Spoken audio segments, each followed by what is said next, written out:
Shop കുറച്ച് ചങ്ങായി അറിയിക്കണു. ഓനെ പുറത്തിറങ്ങിയപ്പോ കുറച്ച് ടൈം ചങ്ങായി വീട്ടിൽ നമ്മൾ ഫുഡ് കഴിക്കാൻ പോവാണ്. അതിന്റെ ഒരു ആഹ്ലാദമാണ് ഇപ്പൊ നിങ്ങൾ കണ്ടുകൊണ്ടിരിക്കുന്നത്. ഞാൻ വരുന്നതിന്റെ മുമ്പേ ഫുഡ് മേക്കിംഗ് കമ്മ്യൂണിറ്റിക്ക് അവസാനിപ്പിച്ചു. എനിക്ക് അവിടെ പോയിട്ട് തിന്നേണ്ട ആവശ്യമുള്ളൂ. എന്നിട്ട് നമ്മൾ അവിടെ പോയിട്ട് ചെമ്പട് തുറന്നു. അവിടെ പോയപ്പോ എല്ലാവരും ഉണ്ട്. ഇവനാണ് ഈ വീട്ടിലത്തെ മുതലാളി. ഇതാണ് അനസ് മുതലാളി. ആദ്യമായിട്ടാണ് എന്റെ വ്ളോഗില്. അപ്പൊ നമ്മൾ തുടങ്ങാനായിട്ട് പോവാണ് കേട്ടോ. ഇവന് ഫോണിൽ മാന്തൻ തന്നെ ഫാസിലിക്കാണ് ജസ്റ്റ് എടുത്തതിന്റെ പൊരുവാണ് ആ കാണുന്നത്. അങ്ങനെ നമ്മൾ സ്റ്റാർട്ട് ആക്കിക്കൊണ്ടിരിക്കുകയാണ്. വെറൈറ്റിയിൽ എങ്ങനെ കഴിക്കാതൊക്കെ എനിക്കറിയാം. കുറച്ചതിന് ഇപ്പൊ വരുന്നു ചങ്ങായിമാരെല്ലാം തിന്ന് നോക്കിയിരുന്നപ്പോ കിട്ടും. ഇതാണ് ഈ വീട്ടിലത്തെ കുട്ടാപ്പൂ. നമ്മളെ മുതലാളിന്റെ കുട്ടാപ്പാണ്. അങ്ങനെ നമ്മൾ അൽഫാം പീസ് ഉള്ളിയാണ് ആശുപത്രി ഫോൺ നോക്കി കുറച്ച് കരിഞ്ഞുകൊണ്ട് അങ്ങോട്ട് പൂച്ചനോട് എനിക്ക് മാത്രമുള്ള സ്നേഹം കഴിച്ചു. മുതലാളിയാണ് എന്തോ ചിന്തയിലാണ്. അങ്ങനെ ഫുഡ് കഴിച്ചാണ്ട് ഫുഡ് കഴിച്ചു കഴിഞ്ഞപ്പോ നമ്മള് വിഷയം മാറി. നമ്മള് ഗീവേക്ക് എത്തിയിട്ടുണ്ട്. ഇനി ഇവിടെ ശരിയാവില്ല. എല്ലാരും പാട്ടുപാടി ഉറങ്ങേണ്ട ടൈമായി. മുതലാളിയാണ് ഒരേ ചിന്തയിലാണ്.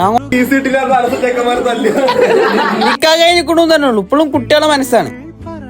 അങ്ങനെ നമ്മള് ഫുഡ് കമ്മ്യൂണിറ്റി ഇവിടെ അവസാനിപ്പിക്കാനായിട്ട് പോകണം. അവസാനിപ്പിക്കുന്നോടത്ത് പിന്നെയും തുടങ്ങണമെന്നല്ല. കുറച്ച് കഴിഞ്ഞപ്പോ ആ ബോക്സിന് ശല്യാണ് ഇപ്പൊ നിങ്ങൾ കണ്ടുകൊണ്ടിരിക്കുന്നത്.